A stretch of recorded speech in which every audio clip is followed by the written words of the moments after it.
Now, one of the questions people regularly ask me wherever we go to Spark training is, do we need to know Hadoop for Spark? Right, so this is kind of a question people everywhere ask. Now, when I start the training, I say no. The reason is that we go for a Spark training, right? So, if we say yes, then people say, where is Hadoop training? So, what we say no, but after a few days, people will say, no, we need. So why? Because first thing people will know that Spark is a distributed processing engine. Right? So storage is not there in the Spark, then it has to come from somewhere else. The storage comes from Hadoop. This is the one thing people understand, that is easier to understand. But then there are some other people who say, see, in last 3 years I spent a lot of time on MapReduce. Right? Now whatever I learned, all is waste. Right? This is because I have also worked in the Hadoop from last 5 years. Right? I have done a lot of processing in the Hadoop, MapReduce, Hive and Pig. People feel bad, right? So then say, do we need to know? So the question will be like this: do we need to know MapReduce in order to do Spark? I say no, but not really. Right? So what we are going to discuss today is Spark is not really invented a lot of new ideas per se. They do reuse a lot of ideas from Hadoop, and knowing those ideas makes you a better Spark programmer. Okay, so that's what we are going to discuss today. I have delayed that because unless you know those ideas, it's very difficult to understand the. So people ask after a Spark training, the obvious question people ask that how I improve in Spark, or how I become a normal developer of Spark to an advanced Spark developer. The easiest way is that understand the MapReduce concept. And those concepts are normally explained in the Hadoop, not really in the Spark.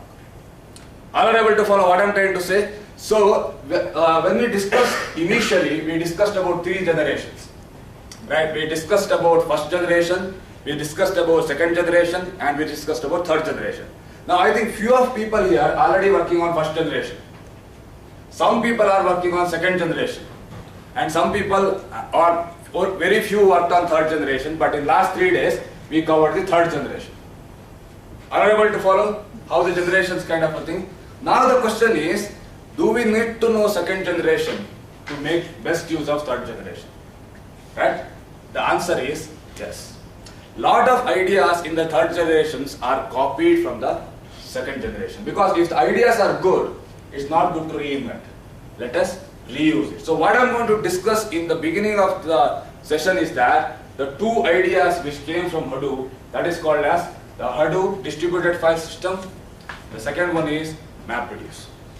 Okay, and in the next session, that is the third session, we are going to discuss how RDD reuses these ideas. Which means underneath RDD does follow lot of MapReduce ideas. And some places we will show you that it just copies the Hadoop API as it is. Okay? If you go and see the code, Spark actually has a dependency on Hadoop API. Okay, that's what we are talking about. So that's what I wanted to show in the sessions. So what we're going to do is that, so in the second generation, I told you the breakthrough idea was distributed data.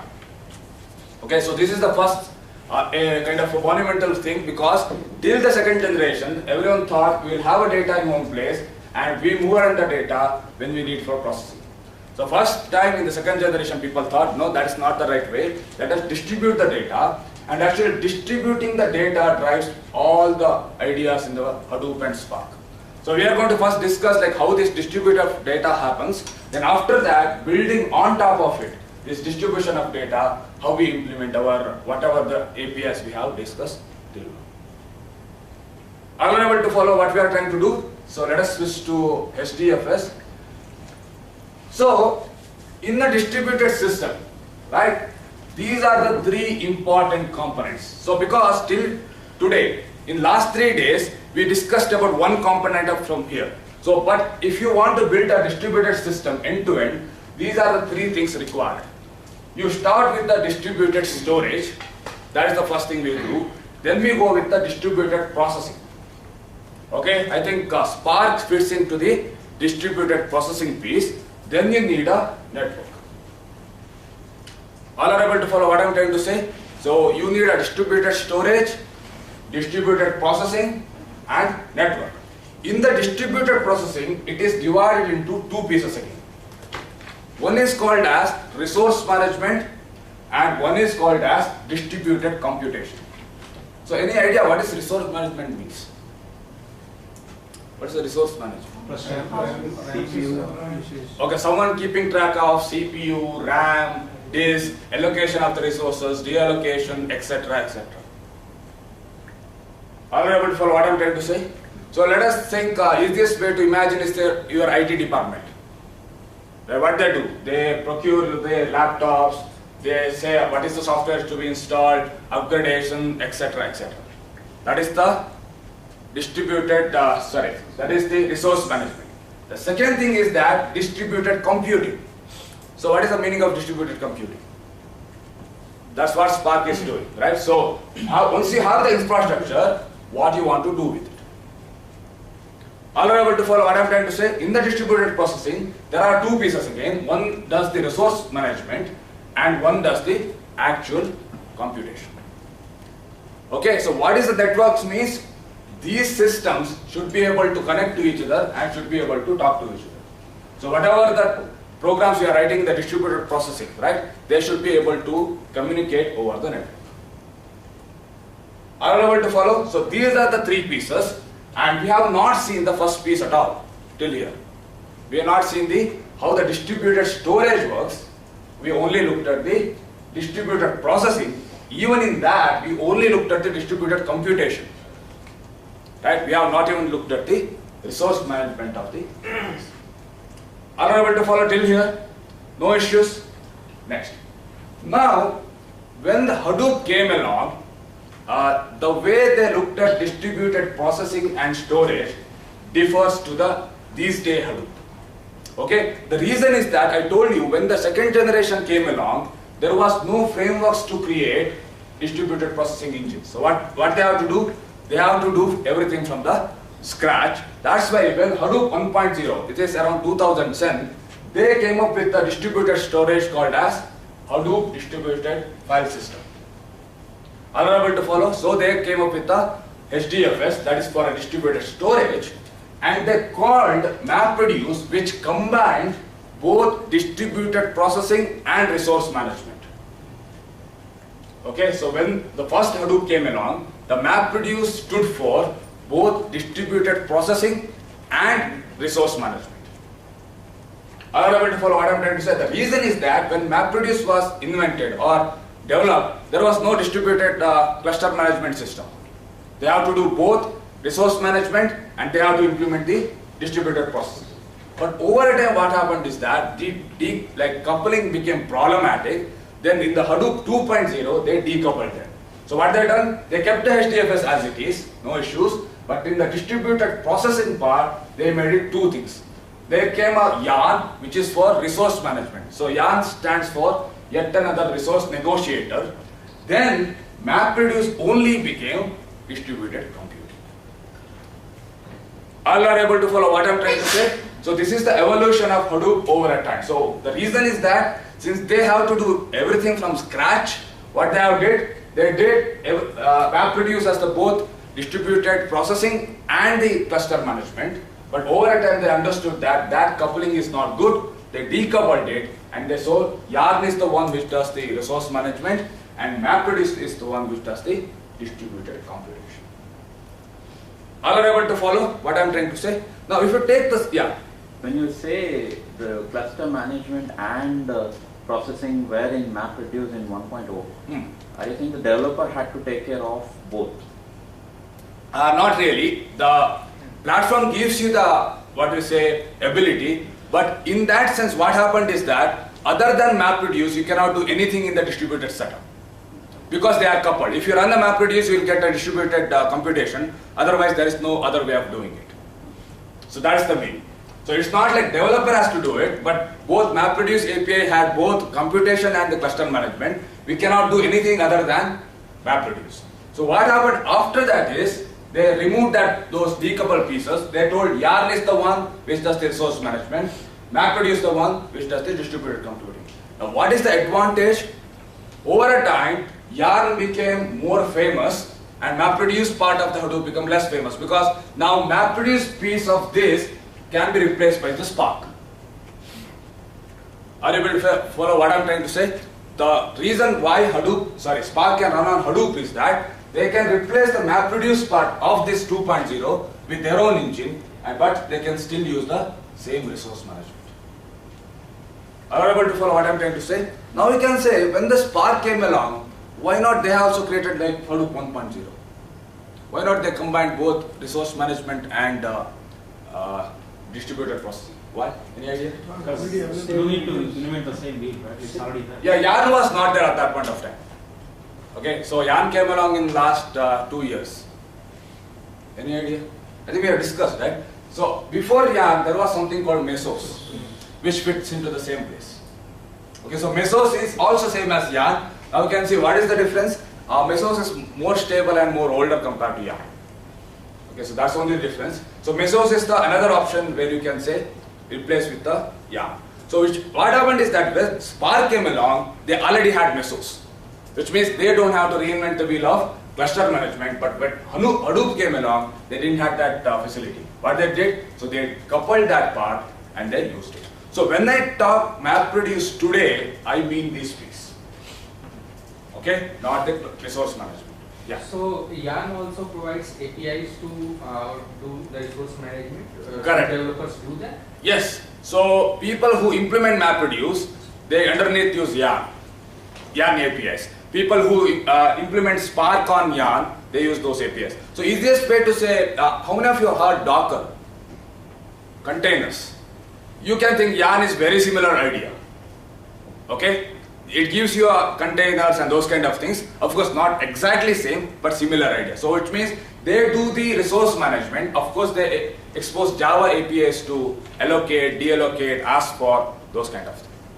Yeah. Spark doesn't use MapReduce. We'll come back. We'll come to that. So the question is, does Spark use MapReduce? We'll come to that. So when I say MapReduce, again, it means two things. Here, MapReduce means idea and implementation.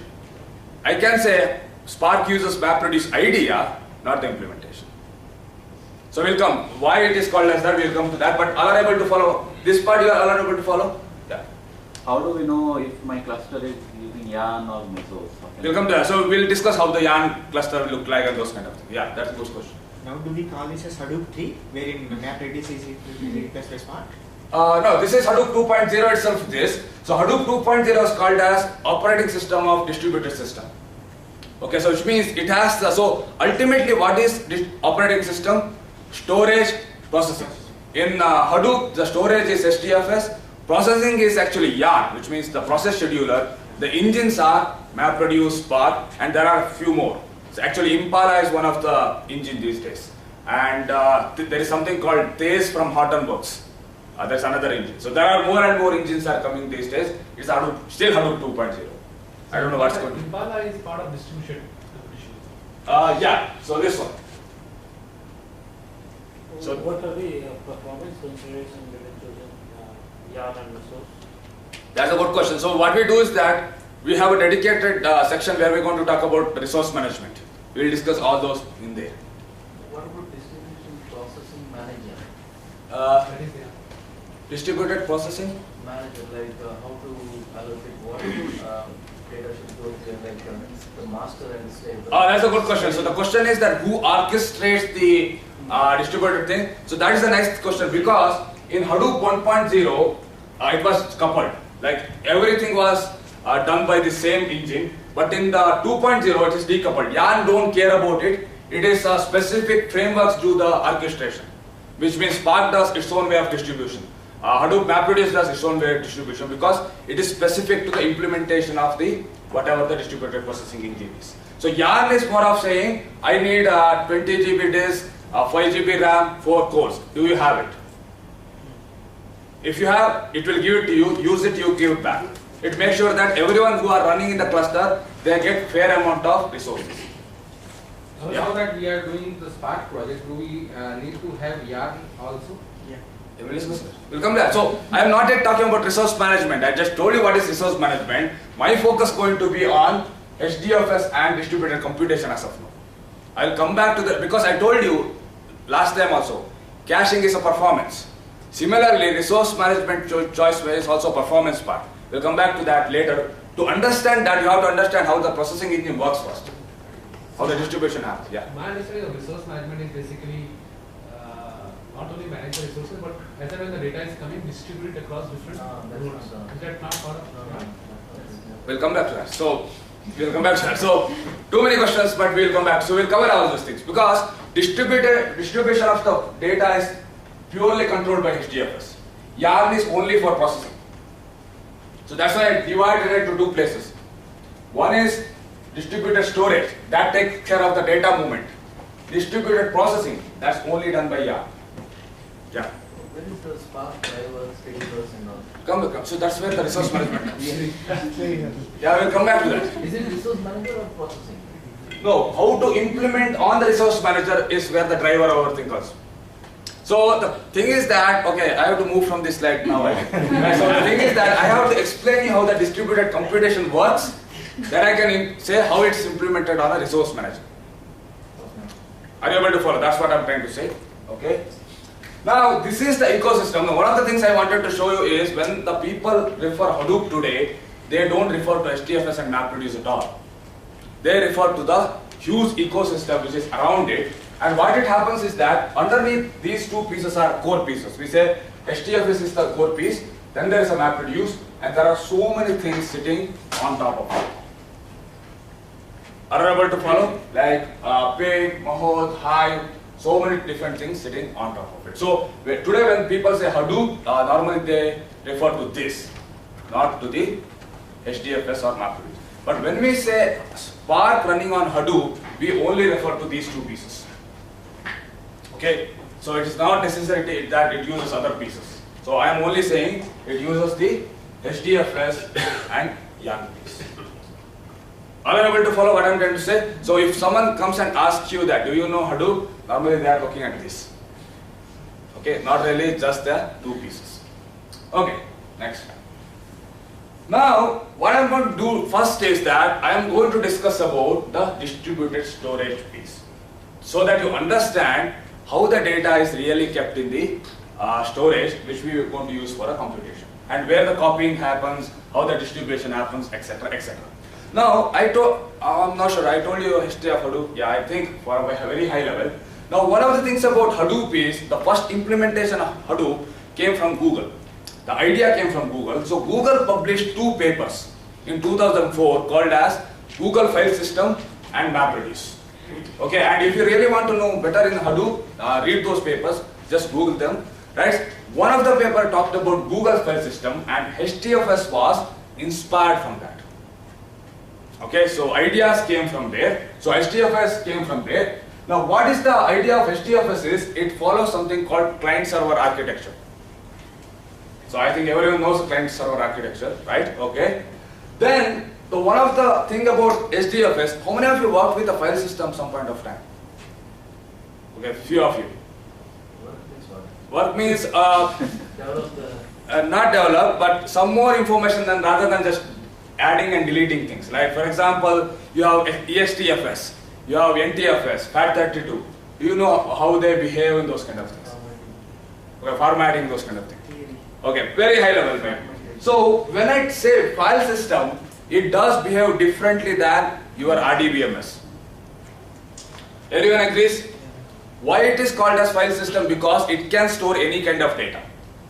It is not an RDBMS, it do not have a schema, nothing. It is a place where we dump the data. That's it.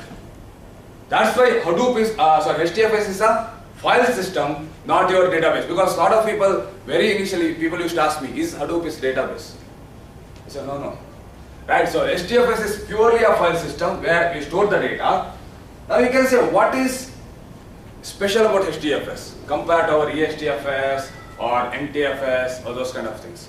The first thing is that it is designed to handle large data sets. Right? So this is not your normal file system which are not designed for that. Right? A lot of design consideration came in where we say how to handle a large amount of data. The reason is that this is built for big data purposes. Are you able to follow what I am trying to say? once big data comes, then this immutability comes. All agree? Right, so we extensively discussed about immutability. Once the big data comes, then the immutability comes. Then the file system which is built for large data or big data has to be immutable. Okay? So that's why HDFS follows something called write once, read multiple times idea. What is the meaning of it? You create a file, you put the data, then it's immutable. You cannot update the file. You can append to it, but you cannot update the file. Are you able to follow what I am trying to say? And no point of time in future HDFS is going to give that. Because if immutability breaks, everything built on top of it will break also. Right? It's not just HDFS changes. Everything, MapReduce, Spark, everything what is built on top of it has to change. Because the fundamental idea of the data don't change will go away. So a lot of people used to say, what is the problem to the HDFS guys? Right? Can't they give update? Right? They have done so much architecture, so nice implementations. Why don't they give? Because once you give the update, all the ideas which are built on top of immutability, they break. So that's why HDFS is the storage which is immutable. Which means you put the files, but once you put the files, they are immutable. You have to delete and recreate if you want to change, or you can append to it. Are you able to follow what I am trying to say here? Now, once you have immutability, implementing a distributed storage is straightforward. Why? Otherwise, you have to do the syncs. So, how many of you maintained multiple databases, multiple instances of databases? Right. What happens? The biggest problem is syncing. Right. You have this one write where everyone is writing, then a lot of places you are reading. What is the problem? If you are reading, you are not sure that is it the updated one. Right? So, what HDFS says, don't worry, it's never going to happen. Why? Because no one is going to update this and we are not going to allow it. It's not like it's a good practice. Because if you say it's a good practice, people will break it. It says we are not going to allow you. So that's how the HDFS started. So HDFS says, once you write, it is done. Last thing is that, one nice thing about HDFS is, see, when we talk about large data, there are two challenges. One is that, how we store the data, which means if you are talking about 1 terabyte, how we store the data. Second thing is that, how to make sure that we don't have problems with the faults. Are you able to follow what I am trying to say? There are two things. First of all, where we keep this data, that's the first challenge. Second challenge is that, how we make sure that we don't have fault. What is the meaning of fault in the data? Not able to retrieve, right? Maybe some part of the data is corrupted. So how many of you kind of seen this? Right? It regularly happens, right? So you put the data in your hard disk or CD or whatever it is, particularly the movie, right? All the movie streams, everything happens. In the climax, it is stuck.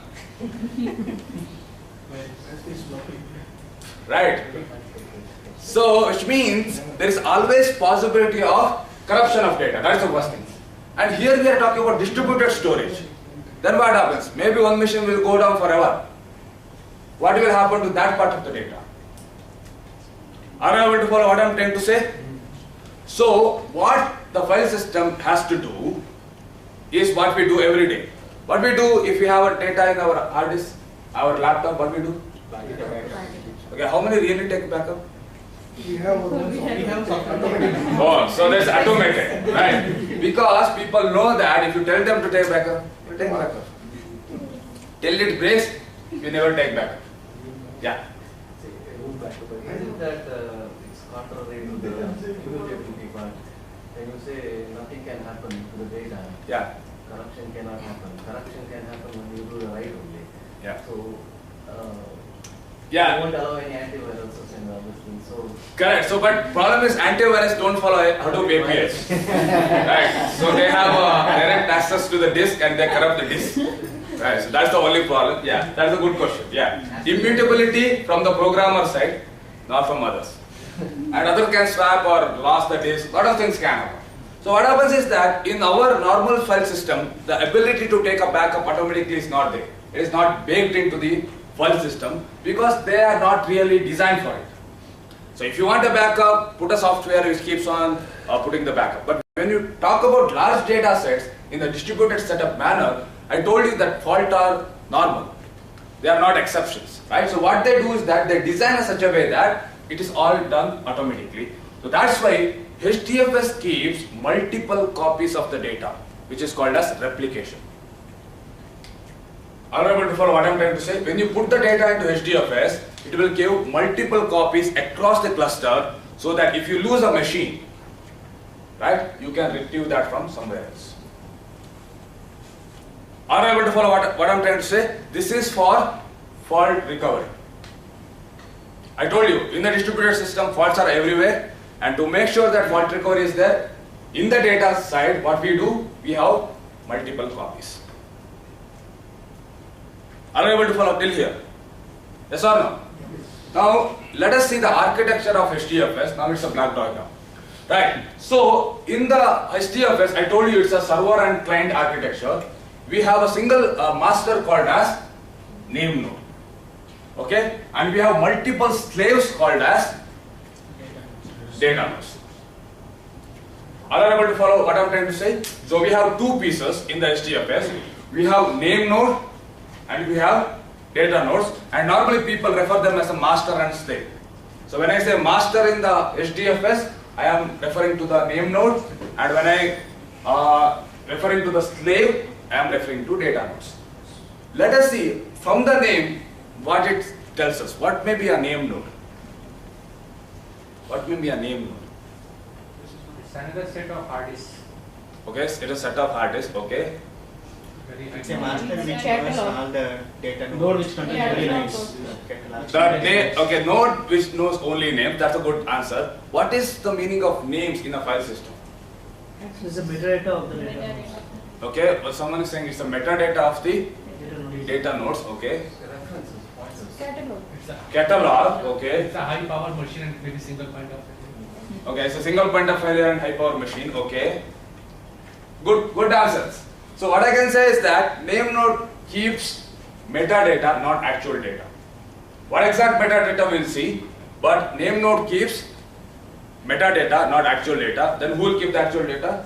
Data. Are you able to follow what I'm trying to say? So name node keeps the metadata and data node keeps the actual data. Now the question is, how data node keeps the data? Let us say we have how many machines? Let us say in this 3 machines or 5 machines. And every machine has 20 GB hard disk, the data nodes. And how much we have if we have 5 data nodes? 100 GB. 100 GB. Now we want to copy 50 GB of data. Okay, to Hadoop or HDFS. Now how we can put the data? Because no machine can hold the whole data. Everyone agrees? Because each of the machine only have 20 GB. But we have, like, let us say we have single file which is 50 GB. What we can do? Split the file into 5 or 3 different parts. Split the file Into into smaller pieces and store the smaller pieces. I'll agree with this. Are you able to follow what I'm trying to say? And what is the logic for the splitting? How we split? Based on the blocks. Based on the blocks, or can I say based on the size? We say after this size, this is one block, or this is one piece. You can also compress it. Okay, we can compress it. Let us say even after compression, we are not able to store in one place. What we can do? So what we do is that we say it is as chunking. What we are saying? We are physically breaking down the files into multiple pieces so that we can store it, and the way we do it purely by the size. Because when we store, we don't care about the content. Right, so when you store the something in your hard disk, does it ask what kind of file it is? It says, I don't care, I will store in the bits. Then when you play the whole thing, you need to have a software. So HDFS do not care about your content. You can put any kind of data in there. Binary data, text data, any kind of data it can dump because it just stores it. You do not care about the content. Then when we see the content is later. So what Hadoop does, HDFS does is, it takes the data and makes up multiple chunks, and that chunks is done by the size basis. Are you able to follow till here? Okay. So each block or a chunk is 64 MB by default. So what is the meaning of this? File size, maximum block size 64 by default. 64 MB. Yeah, 64 MB, which means if you have 128 MB, then you have how many blocks you get or how many chunks you get? Two. Now you can say why exactly 64 MB? So you have to read the GFS paper. Okay, they discuss about why the 64 is a good number, and in Hadoop 2.0 they increase it to 128 MB. Okay, but what we are saying is that for every 128 MB data, we do a split or a chunk. Are you able to follow what I am trying to say?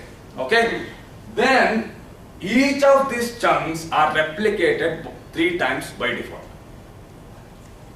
Are you able to follow what I am trying to say? Which means when I say replication, it is not at the level of file, because we are ultimately storing these smaller files, and the smaller files you are making 3 copies by default.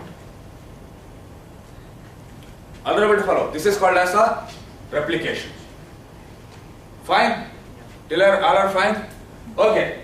Now, again, once it is written, it cannot be updated. That's the same rule.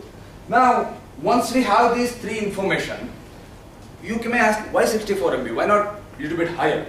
The reason is that when we transfer the data between 2 nodes, what we do? How we transfer between 2 nodes? Network. Right? So when we pass a thing, if it fails, we have to retry. Everyone agrees? Retrying smaller file is easier compared to retrying big files. Everyone agrees? Like if I say my block size is 1 GB, and after 500 MB it will break. What will happen? You have to retry from 0 again. It happens to us also, right? So we are very optimistic. Let us say we have to upload 50 images. We will just start with all the 50. After some day it will break and we lost all the uploaded things. Then we say, okay, let us put only 10, 10, 10. Right? So which means it's not only optimized for storing, it's also optimized for transfer over network. Because if one person has the data or one machine has the data, it has to transfer to somewhere else. Having 64 MB allows them to retry easier. So that is the second part. The third part is, it is also called as a block size. Any idea what is a block size in a file system? Yeah, what is the meaning of block size? I understand, but the sizes are Smallest unit grain of the. yeah, so smallest unit what we can access, right? So that's kind of a thing we say. If you compare it to the normal file system, like in the Linux, it is 4 KB. So that's why I tell HDFS is designed for large data. Right? The number 64 MB is so high compared to your local file system. The reason is that in the local file system, we access very small chunks of data. But in the HDFS, we always store and access a humongous amount of data. That's why by default it's a 64 MB. Now another thing is that what is the meaning of by default? You can change. Depending upon your infrastructure and capabilities of network and storage, you can say no, 64 MB is too small for me, I will go higher, or I can say 64 MB is too higher for me, I can go lower. Are you able to follow what I am trying to say? Yeah. Yeah, if a file size is less than 64 MB, right, so obviously it will occupy the entire block, wasting the size. Good question. So what is going to follow? Is it a worst fit, best fit? I think you may have heard these kind of things. It takes a whole block. The reason is these all are logical. For HDFS, when I say block, it's very logical because actual implementation sits on the local file system. But it's a whole block. The reason it takes whole block is then access is faster. Right? You just have to know the boundaries of the block and then you access. If you keep in between, then access time will be increased. Yeah. While splitting the text file Yeah. or a media file, movie or something, Correct. HDFS uses different methods or? No, it's a purely size. It takes the binary of the data, it takes the size, it cuts up the 64 MB. Depends upon the pathway or some of the file storage. Way there is storage, Apache storage. Sorry? How do you store it, like a pathway or? Okay, so storage I will come back. But the question was, does it change from text to thing? Because HDFS do not know it's a text or movie. It knows it's a binary, so some data bits, it just takes the size and says at the 32 or 64 MB, cut it. So this HDFS, you said it sits on a Unix. Yes. So the block size of Linux and the block size of HDFS doesn't matter. No.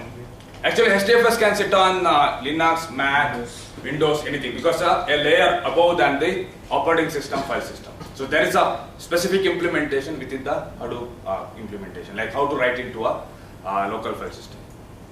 All are able to follow? HDFS do not know the content, it do not care. Now, the question was, how exactly data is stored? It is stored as a binary file in the Linux. So it takes the data, it converts into a binary. It's not a Parquet, nothing. Because Parquet and all is there for processing part. It takes the data, it stores like a Linux binary file. Or if you implement on other file system, whatever the binary format given by the underneath file system, they store as it is. So when you are saying files, Yeah. so are you talking about the tables, or you are talking about something a text file or CSV file? There is no table. This is file system. So table comes after the files. So RDBMS has a, because table means schema plus data, correct? Here we say just dump the data. The HDFS do not know about the structure, content, no. It's like a storage of the binary data. So you are talking about the files in the format of CSV or something? Exactly. So files of the form of CSV and that. Of course, HDFS will not store as CSV. Underneath it will store as a binary data. Yeah. Here we have three things, right? One is like one file we got, we are splitting those files into, depending on the block size, Correct. converting into binary, Ah. and storing across different nodes. Correct. Which part in your architecture in the previous slide does it work? Like splitting, Yeah. Good question. storing, and converting into binary. Good question. Since splitting is purely done by the size, name node does it. Because it do not need to access the data. It just says, get me the size, it knows how many splits are there. That is the first thing. The second thing is that actual conversion is done by the data nodes. So what name node says is, it takes one of the data node and say, you become the master of this copying now, you take the data, then you actually do the physical division. Name node only says how many division has to be there. Then actual copying, they happen between the data nodes. Because if name node does all the copy, that becomes the bottom. But the choosing that which data node the data should go, the choice of that will be done by the name node. So name node is like an orchestrator. How many splits has to be done is done by name node. Which data node the data actually should go is done by the data node, but actual work is done by the data nodes itself. So once the name node get the file, he split it, he give the instruction to data node that you have copy and you need to send this copy to another data. Correct. Correct. But the information should be come by name node. Yes, the orchestration, you cannot directly copy to data node at all. You have to go through the name node. Yeah. It is using the operating system space, Yes. allocated available space. Yes. Or if I say that, if I say allocate it on SAN or Yeah, so that's a good question. So when we install Hadoop, we can say which is the data directory. And this data directory can sit on any volumes which is available to operating system. It can be a local volume or it can be a network volume. So actually some places we use a network volume, I'll come to that. But the question was where actually it stores the data. When you install Hadoop, there is one setting saying that this is the directory it should use, and that directory can be any volume which is accessible to the operating system. If there is a terabytes of data, petabytes of data, Yeah. the name node has to hold all the information about each other. So Correct. name node data itself becomes bigger. Hmm. So how? Okay, good question. So we'll answer that question. Before that, I have to say what actually it stores. Now, in a file system, let us say you have a lot of files, right? How you reference them in a file system? Any idea? How you reference them? No, let us say you stored a movie in the hard disk. How you get hold of that? File name. Okay. But for an operating system, is it a file name or something else? location. Yes. So there is a concept called inode, because in a Linux kind of system, you can have multiple names for the same file when you do this soft link or hard links. Correct. That's why there is something called inode number. All know about this? Maybe heard some point of time. Similarly, in HDFS, there is a number for a chunk, not to the file. The reason is that chunk is the smallest piece that can stored by the HDFS, and every chunk gets a unique number. And those numbers are in Hadoop 1.0 are 32-bit numbers. 64-bit numbers. Okay? Then what is the meaning? If it is a 64-bit number, how many files we can store? Or how many chunks we can store? 2 to the power 64. Right? When we talk about metadata, right? What we are talking about in the name node, all these 64-bit numbers, which are pointing to the different chunks. And one more thing is that when you make a replica of a chunk, do you get a new number? So question is, when you make a replica of the chunk, because when the replication happens, you are copying around the chunks. Do you get a new number or a same number? The copy of the file obviously will get different inode number. So how many of you say same number and same number? How many of you say different number? See, if it is a different number, how you know it's the same file? Correct? So in the local file system, you get a new number because there's only one file system. But when we are talking about multiple copies, they are sitting in multiple machines. Are you able to follow what I'm trying to say? In a normal system, there is no system to have same number across the cluster. It's the same file system. Within a file system, inode number should not repeat. I'll agree with that. Within a single machine, the inode number should not repeat. But across multiple machines, can we repeat? We can. So that's why when you make a copy of chunk, it keeps the same number so that I know it is the same copy rather than something different. So that's why we can uniquely store 2 to the power 64 chunks. Then you can make a multiplication. How much you can store in a Hadoop. This is software design, not the hard disk space problem. Now what happened is that one of the problem with the Hadoop is called as small file problems. What is the meaning of small file problem? So what you do is that you create a too many of 64 MB, less than 64 MB files. Then what happens is, you are just filling up the metadata. Right? Even though you may have a better storage and more storage, now you are filling up the more and more metadata, right? More and more new numbers. Then you run out of the metadata space even before you run out of the disk. So that's why it is recommended not to store less than 64 MB. So what do you do if it is less than 64 MB? Normally there are a lot of ideas or things. One of them is concatenating them. Right? We take the data, we make a big data file from it, and then we delete the smaller files. But there are some companies like Facebook who are even running out of 64-bit, even when the block size is 1 GB. That's why in Hadoop 2.0, it is increased to 128-bit number. Right, so it's a 2 to the power 128. I am hoping that they are not going to running out soon. It's a huge number.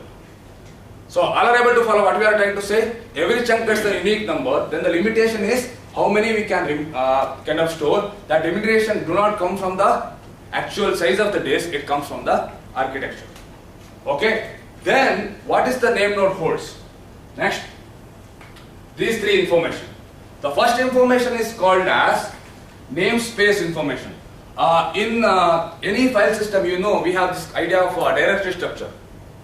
We have a root and after that, and normally it's a purely metadata. Right? You know, in the file system there is no really directories. What do you do? It's a metadata which you keep track of, and directories gives us the namespace. All are able to follow? This is simple, right? The second thing is that it keeps the track of file to chunk mapping. What is the meaning of file to chunk mapping? Any idea? What are the chunks? Because when the programmer uses the file, does he say that I want a chunk? They don't have chunks. So someone has to keep track. When you copied this file, you had these chunks. So there is a called as file to chunk mapping. The last one is called as chunk server location. What is chunk server location? Where exactly it is stored in the cluster. And it is a multiple addresses. Because there are multiple copies of the same chunk. All are able to follow what I am trying to say? So three information, it keeps the namespace information, it keeps the file to chunk mapping, and finally it keeps the chunk to server location. The replication chunk information also available here. Yeah, so chunk server location will have multiple addresses where you know where the multiple copies are stored. Data retrieve will not be a bottleneck. Data retrieve. Yeah, so the question is that what happens when you write the data or read the data is that it never goes to name node. It goes to the name node to initiate those things, but actual read and writes are done by the data nodes itself.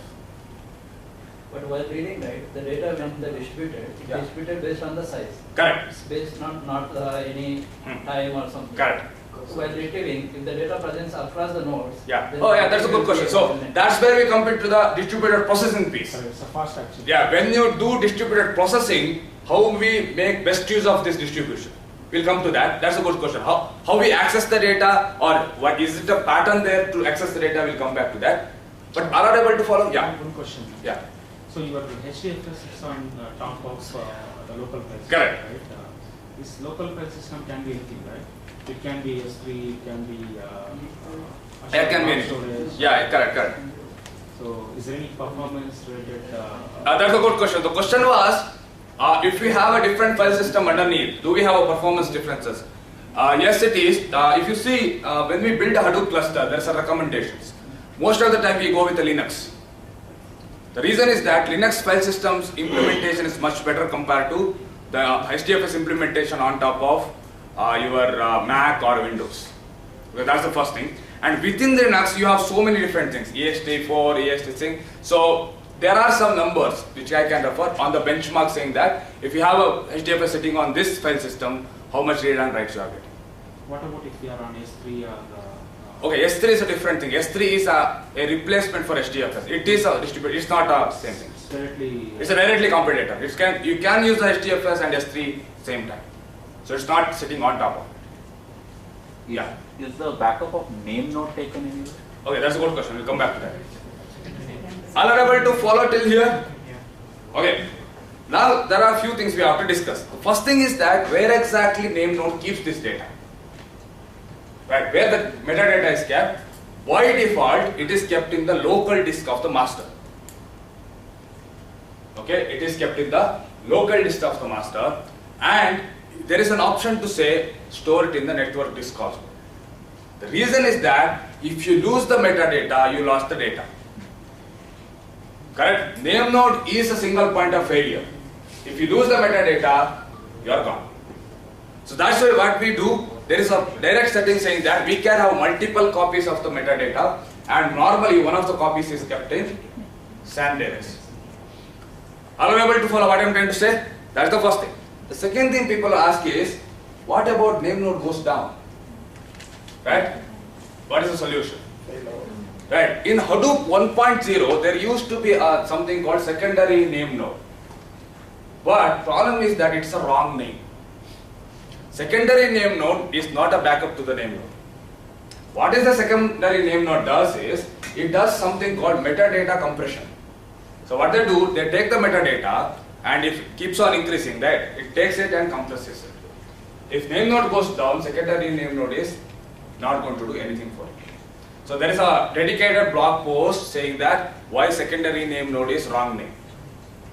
But it's rumor, you can say that in this case the people are thinking secondary name node is a tweak of name. That's the thing. So that's why you have to name things correctly. Right, so that's the thing. So that's why, right, so one of the rules of software design is give the right name to the variables. So, but this is where we are talking in 2000s, and people have to give a name within the 2 days or something. They say, what is this there? This is similar to name node. Let us give the secondary name node name to it. But secondary name node is not a backup to the name node. In Hadoop 1.0, there is no solution. In Hadoop 2.0, they have come up with something called backup node. Okay, so backup node is a hot replica of name node. Are you able to follow? In Hadoop 2.0, there is an option to say keep a hot replica, so that using, how many of you heard Zookeeper? Right, using Zookeeper, you can do a dynamic switch. Now, what happened in the Hadoop ecosystem, right? We had so many animals. Right, we had Hadoop, we had Pig, we had Hive, we had Moho. Then someone thought we should have a keeper for this. Then they started with the Zookeeper. So Zookeeper is a software which orchestrates all these things, and one of the orchestration it does is choosing the leader. Which means if you have two masters, at a time one master will be up, but if one goes down, it automatically kicks in the another one. How does it happen? By Voting. Yeah, they have a voting and there are a few things to do. But if in Hadoop it's already there, then why should I have software to switch? It should automatically take care, right? My name node goes down, it should. Who will switch? If name node goes down, there has to be someone to switch who is not went down. Programmatically I need to do, or they have a facility directly to do it? No. If you do it in the programmatically, there has to be a service which keeps track of it. See, selecting the data node, I am not giving Hadoop instruction that get me from this data node. No. See, there are multiple data nodes. So what I'm trying to say is that here there is a multiple nodes. I have name node and a block node, a backup node. Say, let us say name node went down. Yes. Who will know name node is went down? So in that the architecture itself should know, right? How do I know the data? there is a heartbeat actually. Yeah. That heartbeat has to say that. No. I understand. It's not manually done. I understood that it's not manually done. But what I'm saying is there is another service which keep tracks of which is gone down, and that is service is called as Zookeeper. So it should be there. It should be there. It has to be installed. Alright, for what I'm trying to say. Yeah, the answer is initially it used to be manual. In Hadoop 1.0, if name node goes down, manually we have to restart it. But Hadoop 2.0, the reason why it is a Zookeeper is we have a similar situation in a lot of places. We have a HDFS where we have multiple master problem. We have HBase where we have multiple master problem. There are so many places where we have a similar problem. So what they thought is let us do one software which does the same thing for all the people. So that's why Zookeeper is used in the HDFS. Zookeeper is used in the HBase. I think Zookeeper is used in the Cassandra. Zookeeper is used in the Mesos. So a lot of places where you have this multiple master thing, they use a Zookeeper. So in Hadoop 2.0, okay, what is the question? So, I mean, for all the slave nodes, Yeah. you can take a lazy backup at the time of, whenever the scheduler runs. But what about the name node? We have to immediately keep the updated. Okay, that's a good question. Now, question is, see, when you take the data, right, it is served by the RAM. So whatever the information is there, it is always served by the RAM because it is fast. But when you make a new change to the name node, automatically it parallelly be written to multiple places. The reason is that if you return something, it crashes, right? You will be not able to recover. So that's why what happens is that when you make a change into the metadata, in name node there is an option to say have a multiple copies in different places. Sometimes what we do, some are on one volume, some are on some other volumes. That is the one thing. The second thing is that whichever the backup node is there, right, it will take the updates from there, wherever it writes, so that it will be also synced with the existing name. Yeah. In the Hadoop 1.0, Yeah. let's say the data node is not.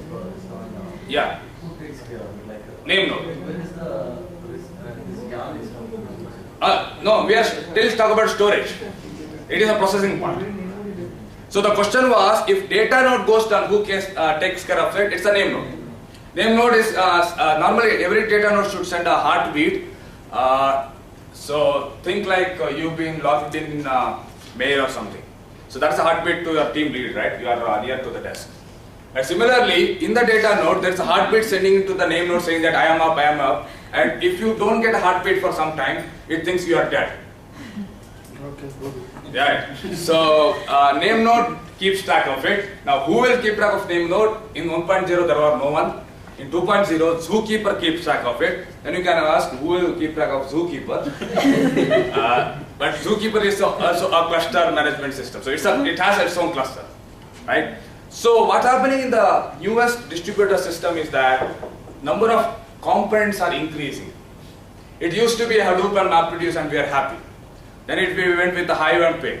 Then with Hadoop 2.0 we added Zookeeper. Maybe as we go along we add new and new pieces. The reason is that you want to recover from the fault, and depending upon the manual introversion is very difficult. Name node may go down at 12 o'clock midnight, right? And you ran a job for 5 hours and it needed a data in the 6th hour and name node went down, all your time is gone. So yeah. Yeah, what is the secondary name node work is? So one of the question was what happens when the metadata increases? one thing we would normally do is take the metadata, do the compression. Now what happens is that if name node has to do the compression, then it will put up more pressure on that. So what it will do is that there is another node called a secondary name node. It takes the metadata, which is non-compressed, does the compression and gives back to the name node. So which means it's a helper to the name node to do the metadata management. So why should it give it to name node? Sorry? Again, it has to link, right? Yeah, because it has to get the updated compressed one. Because name node is the one which keeps track of the metadata. So thing like secondary name. Secondary name node doesn't store anything. No. So that's right. So there is a secondary name node. Name is wrong. So it is not a name node at all. It's like a helper to the name node. So in Hadoop 2.0, yeah, we have primary name node, secondary name node, and backup node. All three. Yeah, all three are there because secondary name node is still needed for doing compression, but the backup node is act like a hot backup. Again, in the Hadoop 2.0, you have an option: hot backup or cold backup. If you have a cold backup, then you don't need a zookeeper. Cold backup means you have to start another one. Hot backup means then you need a zookeeper which says if one goes down, I will kick in the another one. Okay, so many different settings are there. Instead of cold backup, you have to restart it manually. Yeah, so cold backup means it will have the state, but manually it has to be started. Alara understood why we have not discussed about the cluster in the beginning? Because there are so many more details to be known even before we get into Spark. So what we've done, let us understand the API part of it, then we'll come back to the actual cluster management. Okay, all are able to follow till here? So HDFS is dedicated for storage, which means what it does, it takes the data, it splits across multiple pieces, then it has the fault recovery using replication, and with the name node and data node architecture, even if something goes wrong, it can come back and give the data. All are able to follow till here? Yes or no? Yes. But HDFS is not responsible for processing the data. And it's not even responsible for keeping track of what is the schema and those kind of things. It's just a file system where you can store the data in a larger scale. Everyone is able to follow till here, right? Next. Now, this is, I think, already told. Let us go next. Now, in HDFS, we already know there is something called name node and data node. Okay. Now, next question is, what is yarn? The yarn is similar to HDFS, where name node does the tracking of the metadata and data node actually stores the data. In the yarn, we have resource manager and node manager. So now you can tell me what may be the resource manager and node manager. What may be a resource manager? On the name node? It is like a name node which keep tracks of all the jobs across the applications. It's like saying who has the what may be a node manager. It is actually one which is allocating the resources on each machine. Are you able to follow what I am trying to say? Resource manager is kind of orchestrator of multiple machines, but actual work of allocating, reallocating is done by the node manager. Are you able to follow? Yeah, what is the difference between yarn and HDFS? Yarn is purely for processing purpose. HDFS is purely for storage purpose. Now you can say, if it is decoupled, can we replace one from another? We can. There are other systems other than HDFS where yarn can work. For example, HDFS is one of them. Others are S3. How many of you heard S3? It is from Amazon. So S3 can act like HDFS because they implement this similar concept, but the implementation is different. They may not have a name node at all, but they can do the distributed storage. Similarly, if you don't want to use the yarn, there is an option of Mesos, because the storage piece and processing piece are decoupled. How they are decoupled, I will come back to that a little bit later, but from the design, Hadoop design, they are decoupled. Only in 1.0 that resource management was coupled. Over a time, they are decoupled that also. All are able to follow what I am trying to say? Yes or no? Yes. Now, so this completes our discussion about distributed storage. Now the question is, how you do distributed processing? Correct. Once I have a data sitting in HDFS, Then from that data, how I do the distributed processing. Now the thing is that, let us switch to MapReduce. So, one question. Yeah, sure. See, then what is the role of Parkway and Arrow and all these things? Arrow. Good question. So the question is, what is the role of Parquet? What is the role of Arrow? I told you already, I think Arrow versus Parquet yesterday I told. Now the Parquet is, you think like a storage format where given the HDFS it do not know. It is like a .mov-.mp4 in the local file system. Local file system you can give MP4, MOV, whatever it is. So similarly on the HDFS you can give a Parquet, ORC or whatever it is. It's a still storage layer for processing part, not for the actual storage. So local file system says, give me anything. But how you want to store, then you have formats like different formats. Similarly, in the Hadoop side, we have formats like Parquet and other things. Make sense? Okay. Yeah. I have one question I'm not actually able to understand. Yeah. So I have my master node and I have name nodes. Name nodes has been linked over network. So whatever the new request is coming from the master to name node. Now during that time, if my network gets failed, so whatever the request is gone, that time they don't have any interconnection between the name node. Then each name node think about they itself is alive, others is not actually able to connect to master. That time they sending or start offloading the data from their name node to master, and we call this a split brain situation. That time how actually handle? Yeah, so the question was, let me write it, what you are asking. Name node and data. So you have two name nodes, that's what you say. Correct? And you are saying they are talking to each other and something breaks here and one and another will think they are dead. Is that what you are saying?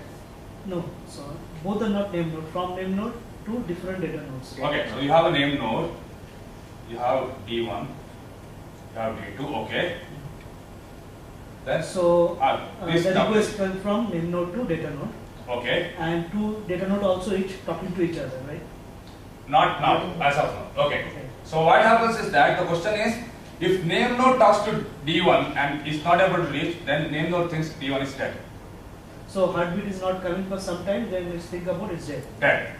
Okay, so that's the one case. What is another case you told? So the same way, name node is not able to talk to D2 also. Okay. Because my network get down. D2 is also gone. Okay. But the request came. Now data node is trying to offload the data. No, request cannot come to data node at all. It has to come to data node, name node always. So from name node to request should not go to data node. Then, so what happens is that, let us say I want to write, the request will come to name node, then it will offload it to D1. Then to offload it to D1, name nodes first have to be able to reach D1. Right. So once reached, the request came. It came to D1 now. Okay. Now failed. Now failed. D1 failed. That's okay. Now what happens is that this write is there, right? This is done by something called a client. So client is a normal process and it given to the name node. Name node normally has to give back the response saying that the write is successful. But that will never go back because this failed. Because data node has to go back and tell to the name node that I have able to write. So if this will fail, it will retry on the other data nodes. That retry mechanism is built in. The acknowledgement is also built in, right? Sorry? Acknowledgement after the commit is done from the data node, then the acknowledge goes to name node. Yeah, this is all part of the platform. So which means once the name node gives the work to data node, it has to tell to the name node that I have done the work. So data node to each other not talking. They can. So for example, after data node takes the work, it can copy to D2. That is a multiple So copy. that is my question. Is, Yeah. So suppose request came, okay, and both the data node is not able to talk to name node. Yes. But each data node is thinking about that the request should be come to name node from any particular data node. Okay, so the answer to that is only D1 will give the acknowledgement, not the D2. The reason is that to this request, D1 becomes kind of a single point of talk to the name node. Name node not even care where the D2 is there or not. So D1 work is to say, or D1 goes and asks name node as where I should write another copy. It says, okay, go and write to D2. But is it written to D2 or not? D1 has to tell to the name node. D1 will never want to tell to that. Yeah, so during that time, if D2 is returning back to D1, Ah. D1 is not able to reach N1. Then it's fine. It will reach fine. It's fine. So any place, if the name node is not able to update that something is done, it is fair. It will retry. When journal node actually comes into it. Sorry? Journal node. Okay. Now the thing is that, so when the retry happens, right, the journal kind of keep tracks how much is already written. So this is another feature called as journaling. So journaling also is called as commit logs. So commit log kind of keep tracks of how much is done so that you don't have to retry everything. Something like transaction coordinator? Yeah, kind of transaction coordinator. It kind of keep tracks of how much is written so that you don't have to retry. So that's kind of another performance improvement. Yeah. Yeah, actually when we are installing Hadoop actually and when we are running a command like fsck command, no? Correct. The file check command on Hadoop, we used to get an error saying that under-replicated blocks and over-replicated blocks. Good question. So what is under-replicated box?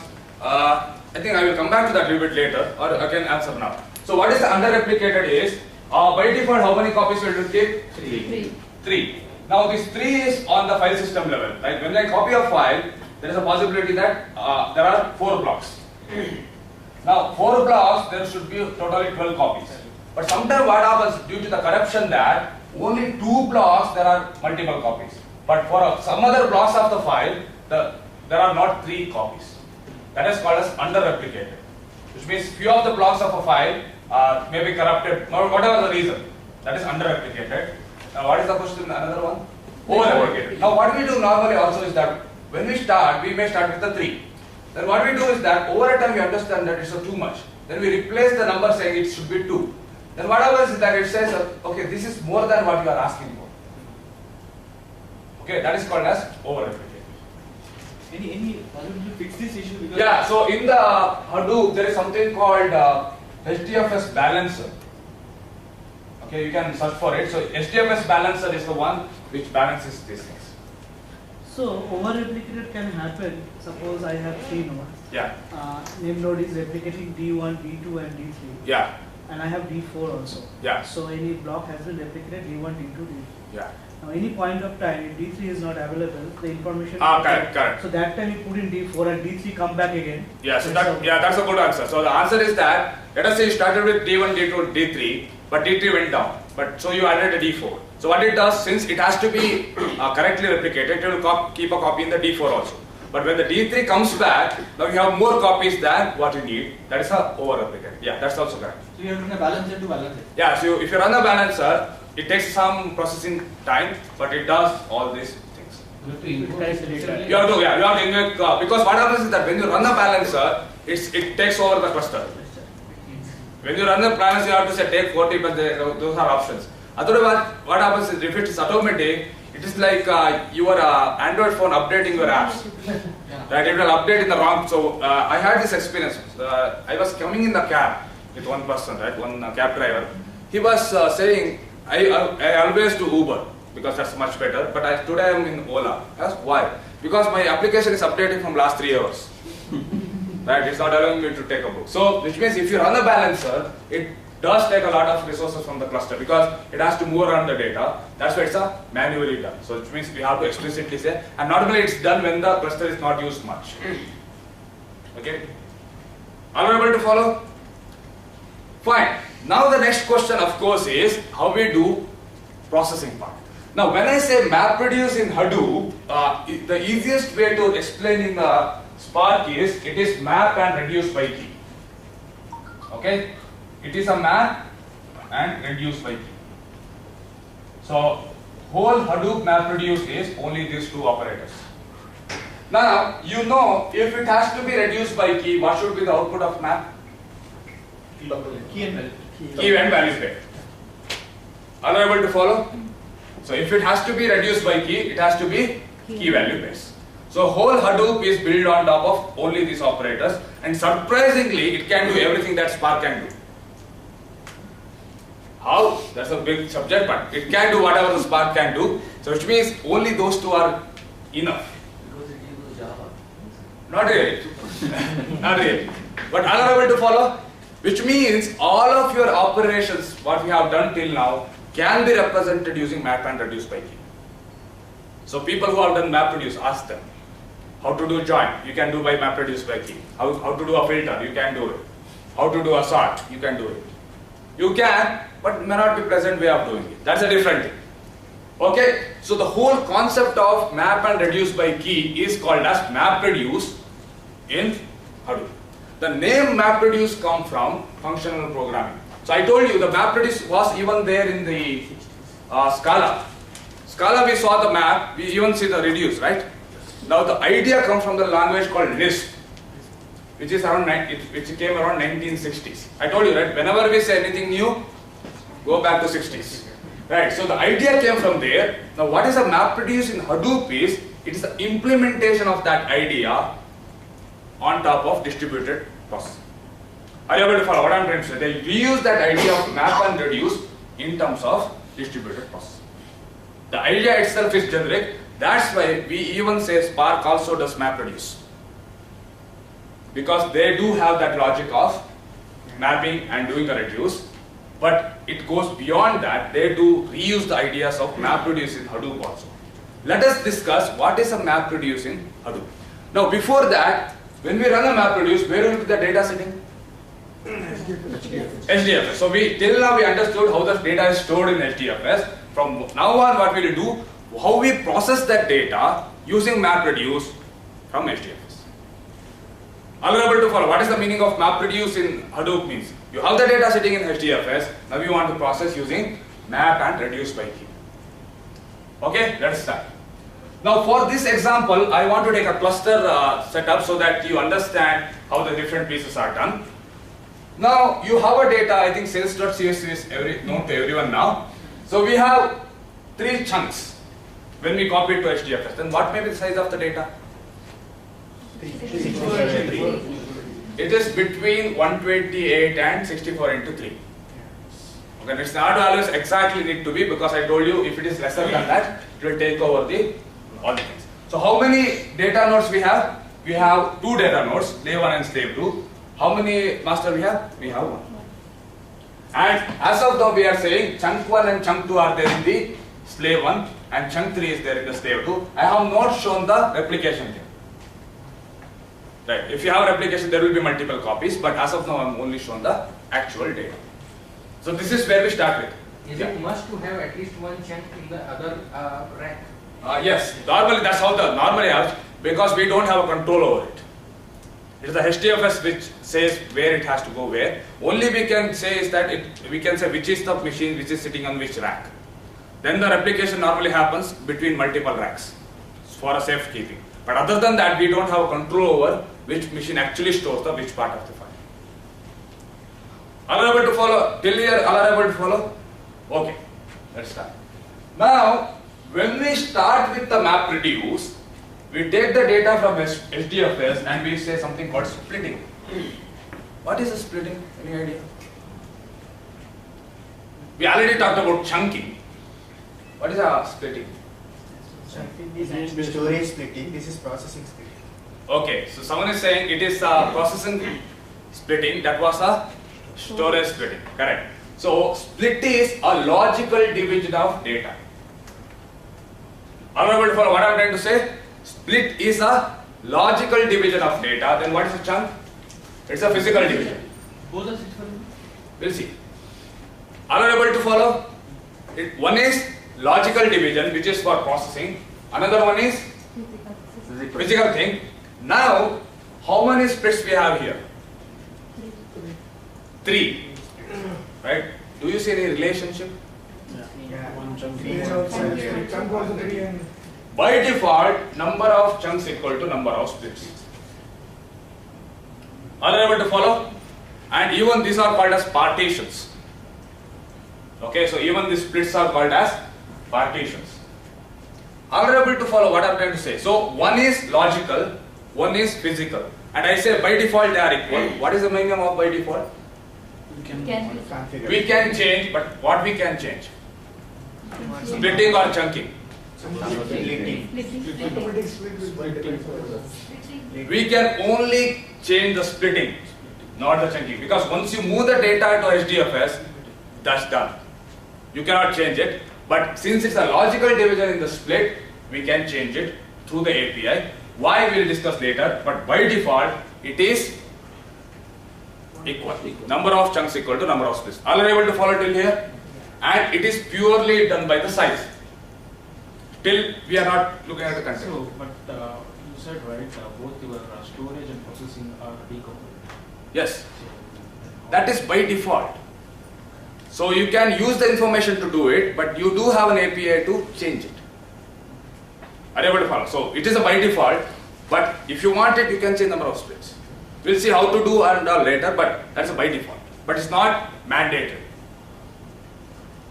Are you able to follow till here? Okay, let's go next.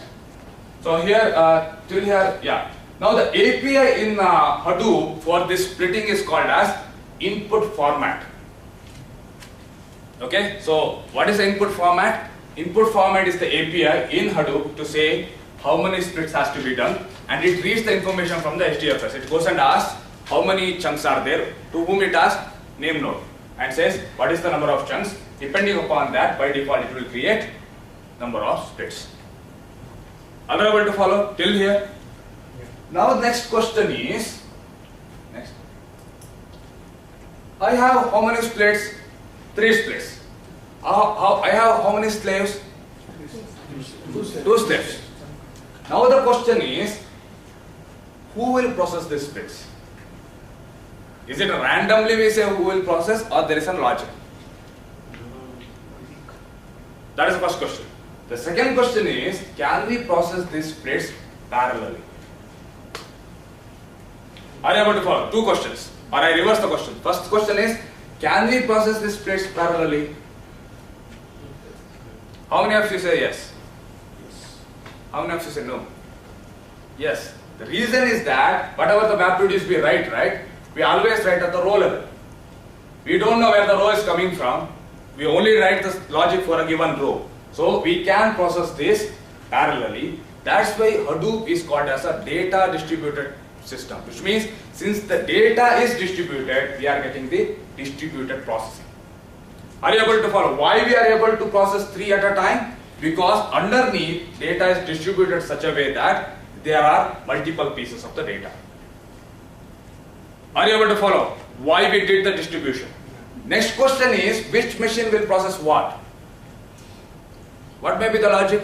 Wherever the chunk is there, that machine will process that split. Yeah, the answer is wherever the chunk is there for that given split, that machine will be chosen for processing. All agree on this? And who does that? Who? Who does that? The name node chooses it. Okay, so this orchestration, who does that? That's a good question. I will come to that. In the yarn, there is something called application master, which is not part of the cluster management. In the MapReduce, it used to be called as job tracker earlier. It's application master who does this choosing. But which machine to go, that information actually comes from the HDFS, because it goes and asks who has this data. It says this is the machine. Then application master says go and run it.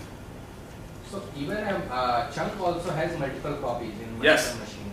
So which, I mean, particular. Good question. That's a good question. The question is, there is not one copy of it. Normally we say nearest one.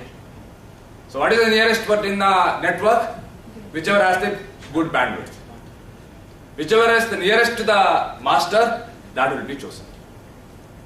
That means the split will not have copies, only our chunk has a copy. Because split is logical division.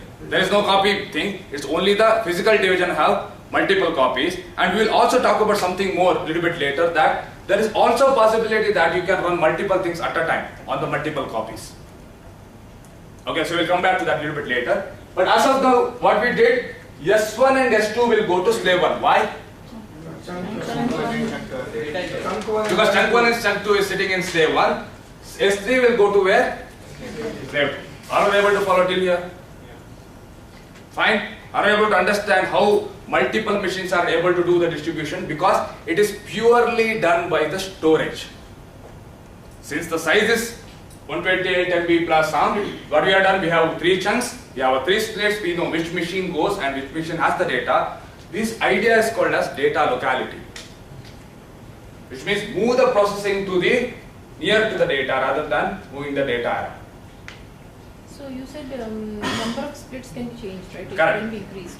So suppose there are 4 splits now. Yeah. Then how we will know which chunk to go for? Good question. If you have more splits, it will be referring to same data.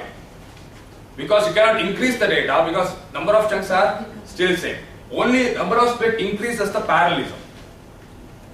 It means as of now we are able to do 3 at a time, then we will be able to do 4 at a time.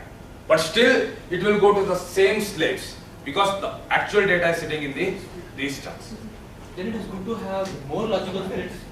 Okay, so the question is, okay, the thing is that why not then have a lot? We'll come back to that because what happens is that if you have too many, then time to process will be less than actually to create a JVM.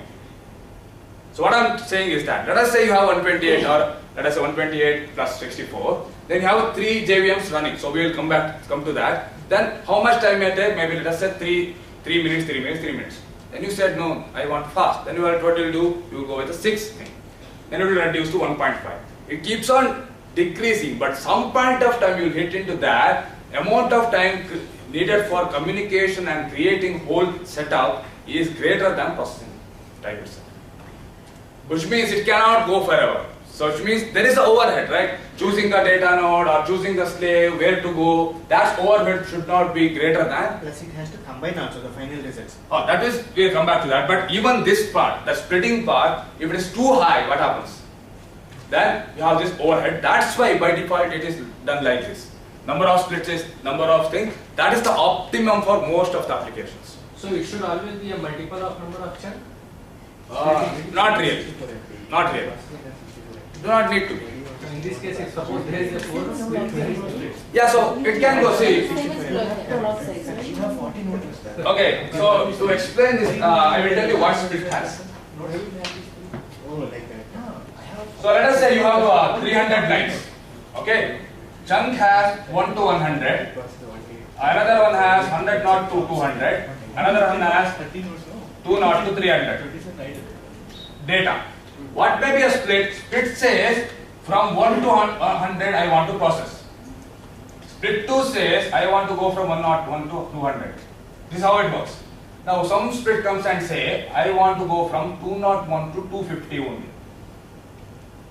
But then where will you go? No. Yeah.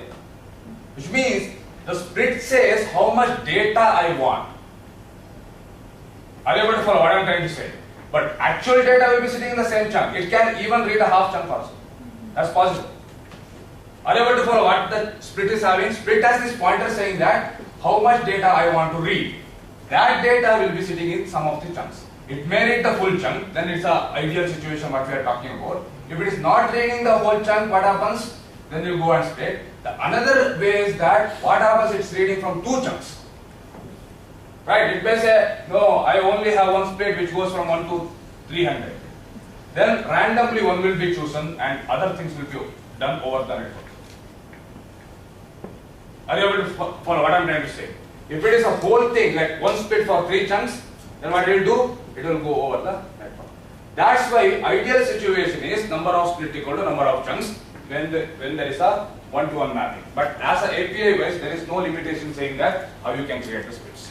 But if you're using half of the chunk, yeah, then like access time will be more, performance will be Will degraded. it bring the data or it single file reading? Sorry? will it bring the data to one node or will it work over the network? No, if you have reading the half thing, you don't need to because you can read directly from the disk. But if you are reading the more than one chunk, of course it has to go over network. It will bring the data from network. It's possible. And let's say you are saying like we should going to run map on slave 1 and slave 2. Slave 2 is also already in use. Then it can, like let's say 2 mappers you are running in this case because you have 2. Okay, we are not at come to mapper. We'll come to that. We are not at started with the processing. Yeah, I understand where you are going. We will come back to that. Are you able to follow till here? Next.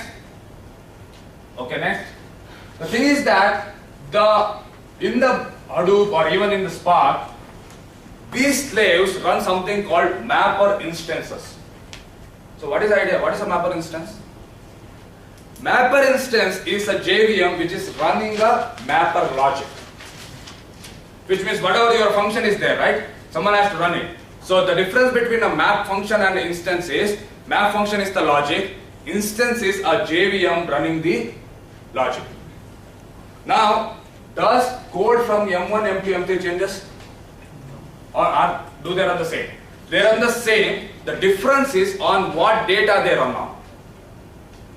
Are you able to follow what I am trying to say? M1, M2, M3 runs exactly same thing, but they run on the different set of the data. This is the reason when we write a map or any function, it should always work on an atomic row. So that it do not matter how big is the split, where is the split, how we are reading it. It always says, give me a row, I will do a work for you. Are you able to follow till here? Yes or no? Yeah. So if there is a dependency, something like a sorting kind of thing, so how do you handle it? That's a good question. So what happens if it is a dependency? Now sorting kind of a thing is called as a reduce side. So we'll come to that. So map is somewhere we say it's independent in nature. So that's why it's called as a mapper stage. Whatever the dependencies things will come to reduce. How to do reduce we'll come to little later. But are you able to follow till here? Now the question was, if slave 1 and slave 2 have the copies, and if the slave 2 is busy, what will happen? So what is a busy means? In a given node, there will be always idea of how much resources you have. Correct? If you have already running so many things for other jobs, you will be running out of that. You have a data, but someone else is free. Then what is the option? If the another machine has the data, then it will go. That is straightforward. Because normally multiple copies will be there. There will be a machine which is sitting and not doing anything, still has the data, it will go there. Now, it do not have the data, it's the only machine which has, normally it waits for some time. Otherwise, after some time it will go to other machine and reads over the network. Are you able to follow? It will wait for some time and see does it free up. If not, it will not wait forever. It will go to other machine and it will read the data over the network. So it will come again instructions for master. It's all done by master. It's all done by the master. Are you able to follow what we are doing here? So which means the parallelism in MapReduce comes from the distributed data. Are you able to follow what I am trying to say? The distributed data concept revolutionized how we do the distributed processing. Since it's immutable, we can freely chunk it, freely move around the things because we know nothing is changing. And the way we write the program is such a way that we only work at the row level. It do not matter how many rows are in the split. Are you able to follow how these are designed? These are designed in such a way that it can scale without any problem. Now Hadoop works better with the more data. Why? More data means more chunks. More chunks means more splits. More splits means more parallelism. Are you able to follow how it works? So more data means more splits. Sorry, more chunks. More chunks means more splits. More splits means you can run the things parallel. Are you able to follow till here? Fine. So what we do is that the next question is, what is the output of the map in the map and reduced by key? Key value page. Question is where it is stored. Right? Where it is going to be stored. So what we will do is that we will answer this question after the break. Right, we will take a break here. So it's 11:30. We will take a break. We will come back at 11:40. Okay?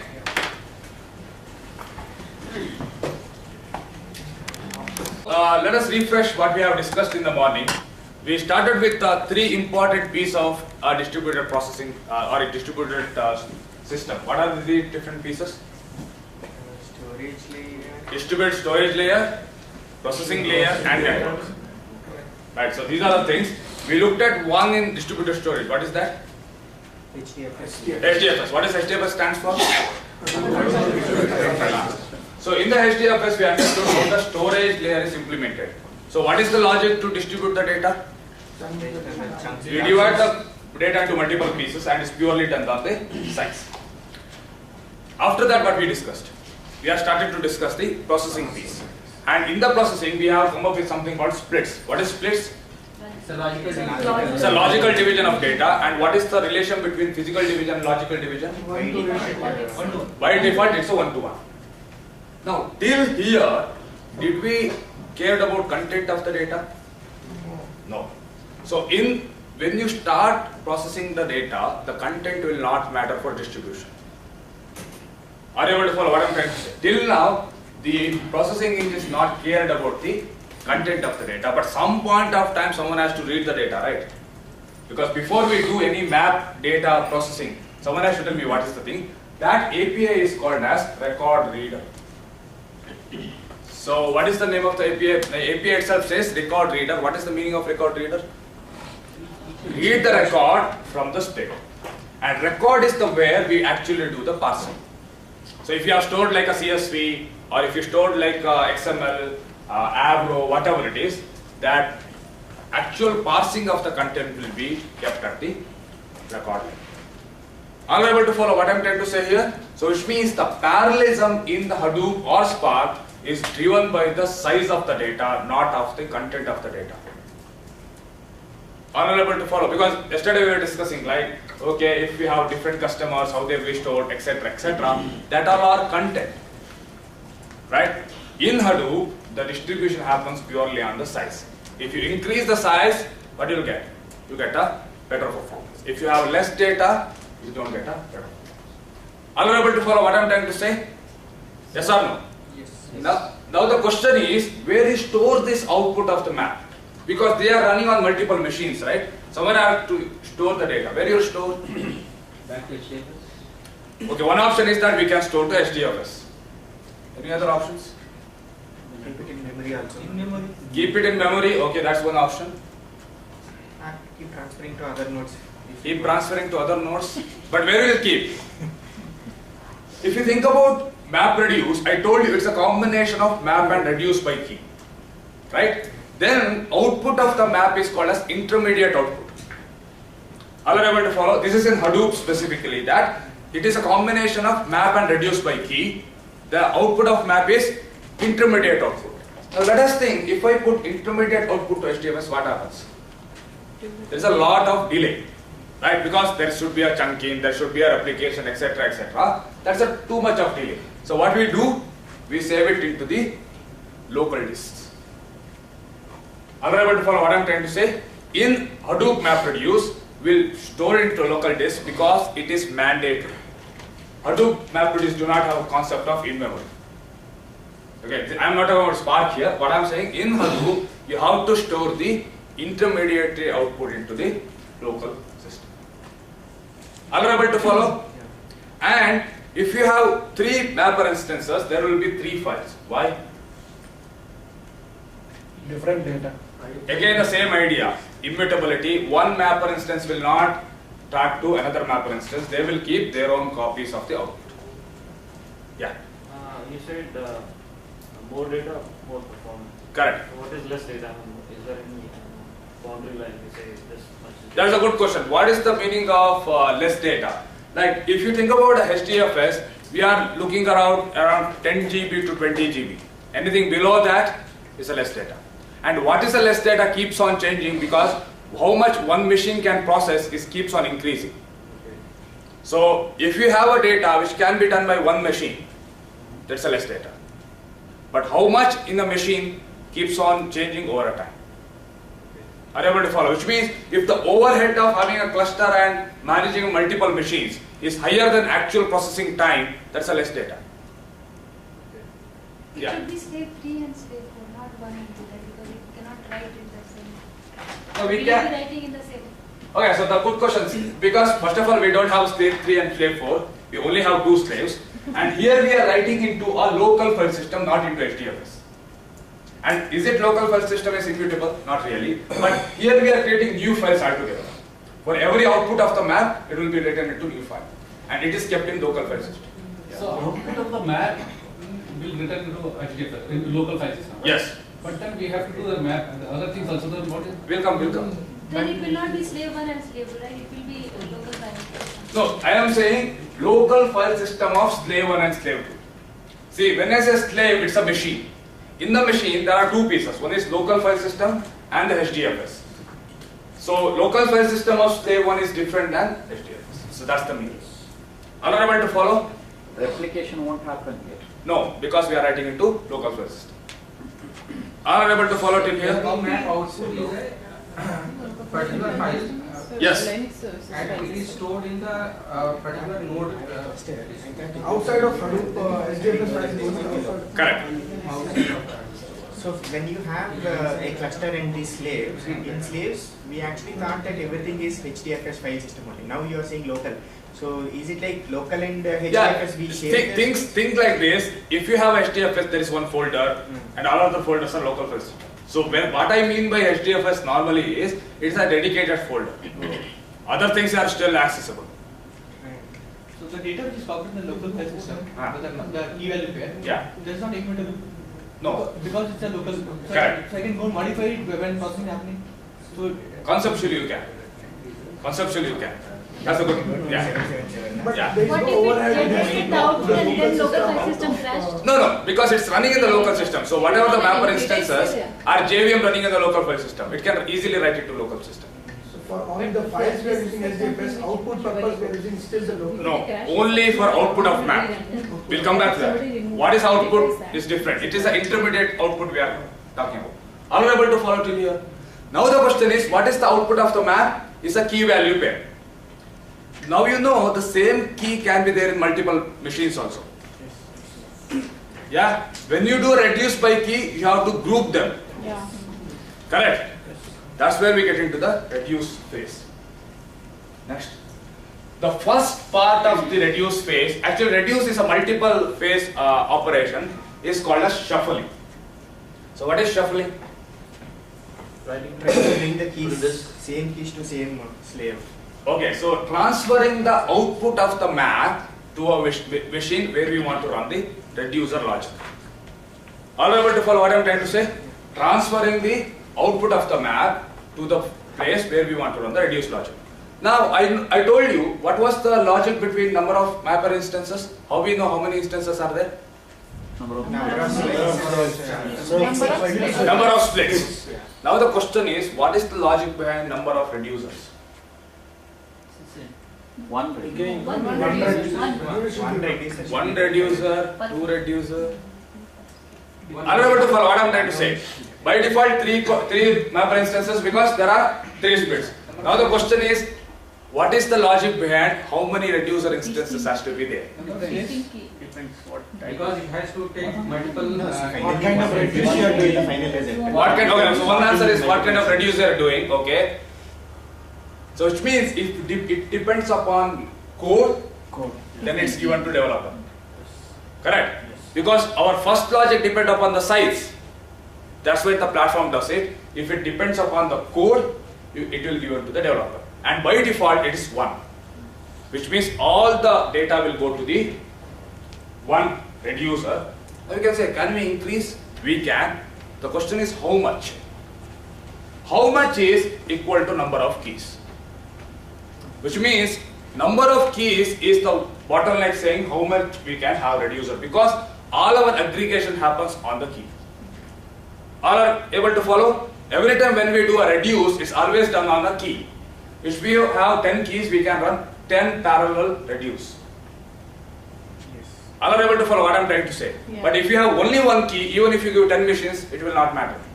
It will be on Okay, by default it's 1, which means everything goes to one node, but you can increase, that increase will follow the number of keys. All are able to follow till here? So if it is a composite key, based on the number of keys. No, key value is 1, reduced by key value. Yeah, composite key is still the same key, right? So number of unique keys is the way we say thing. Now, this is how you understand this partitioning is done on the key. So that's why, let us say if you are doing aggregation on a customer, how much parallelism we can get? We can get number of unique customers. Are you able to follow what I am trying to say? Which means, and okay, we'll talk about bottlenecks a little bit later, but are you able to follow? The first option is, first thing we do is called as shuffling. What we do, we move around the local files and we get the things into this. Now that's why I told you, anything which has a reduce has a network latency. Why? Because we have to do the shuffling. Are you able to follow till here? Okay. Next.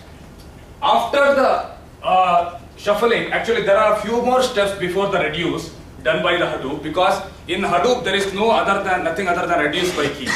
In Spark, we have other things also, but in Hadoop, there is only reduce by key. Before reduce by key, it does something called merge. Any idea what is a merge is? Grouping all the outputs from different. What is a merge means? It's a local reducer. Local.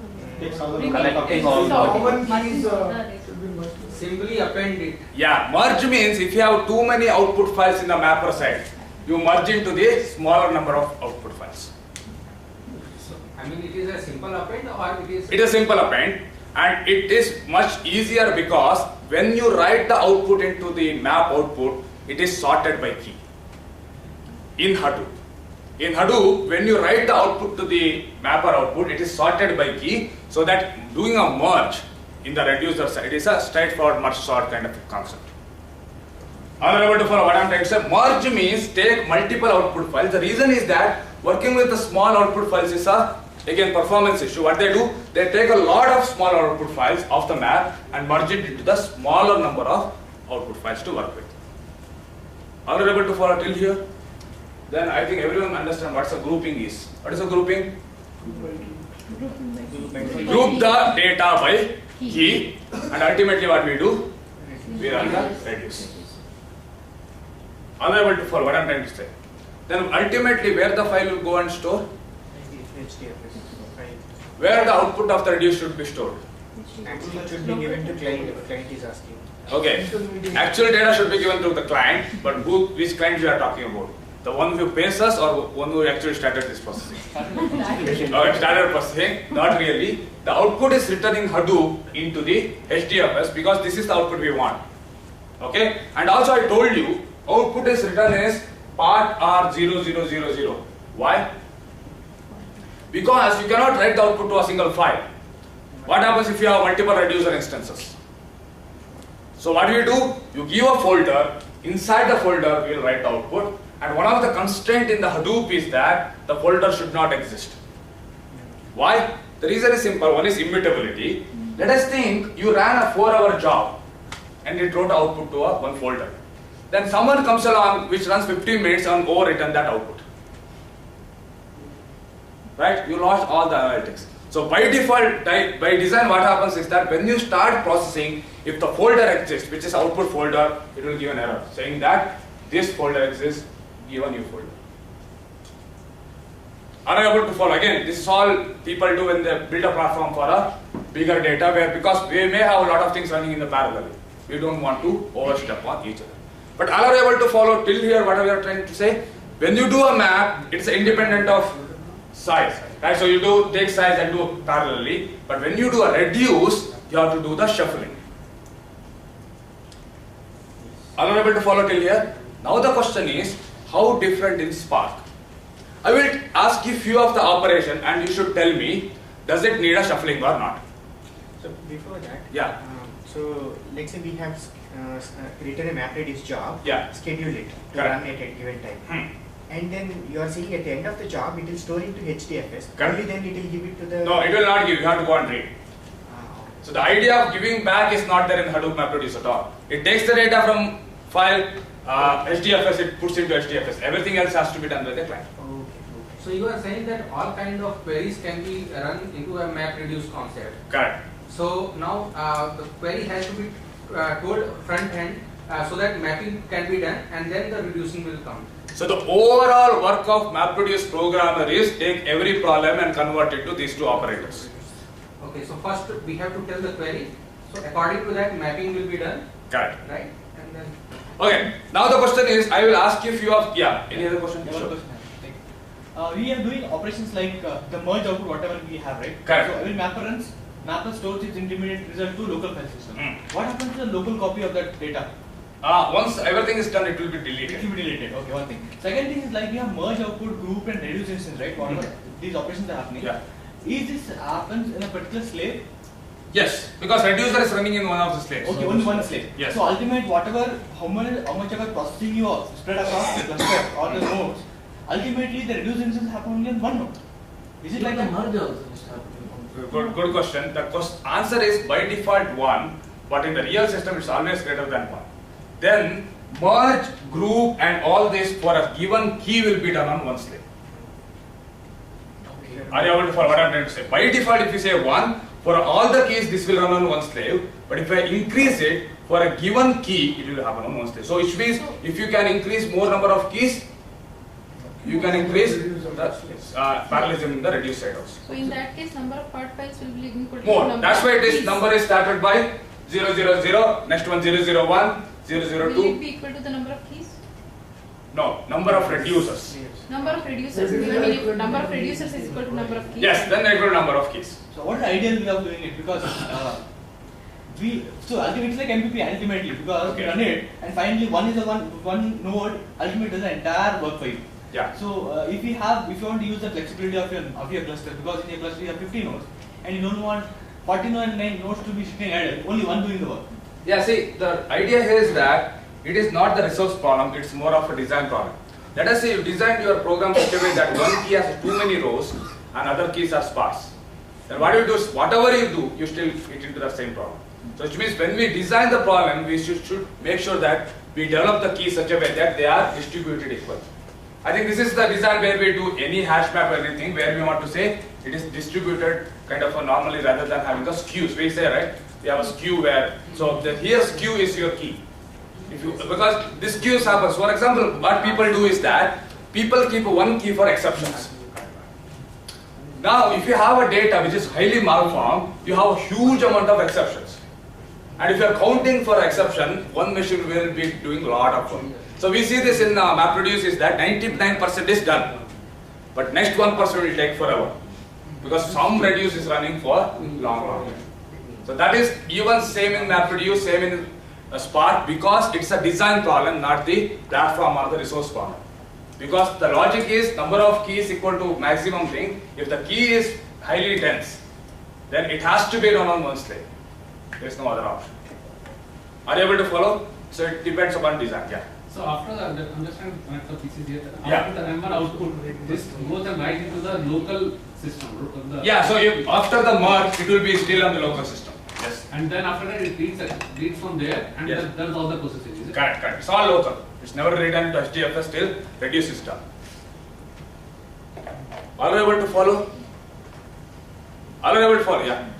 When you have a design issue, Yeah. how do I figure out what the bottleneck was? Good question. So if I have a design issue, how I know? Normally when you run it, you know there is a skew. What happens is that in the MapReduce API or a UI, it will show up like which is the reducer taking a long time. And with the logging, we can even know which key is that. Will you be able to show us something on that, sir? We'll see. Okay. Maybe in the end when we run the things, I may not have a skew, but I will be able to see the UI, like where the things are. So how we identify? Normally if a key has a higher number of rows, now number of rows will be a counter in MapReduce. You remember accumulator, right? So accumulator we also use for how many rows for a key. We can use that so that we know for a key how many things are there. In MapReduce it's a built-in UI where we can see how much is there. If it is too high, then we know that is a skew. Actually, one of the implementation we recently had in one of the analytics was, it was doing some specific financial analytics, but it used to take forever. Now we say why? Then we understood there is a key which is taking 90% of the data. Right? 10% is done in like 10 seconds. That is taking forever. So then it is a problem in the code. We gave like more machines, we throw a lot of things. Nothing's changed. So then we went back and looked at why the thing. Then that key was used for exception, and there are a lot of errors were there in the between.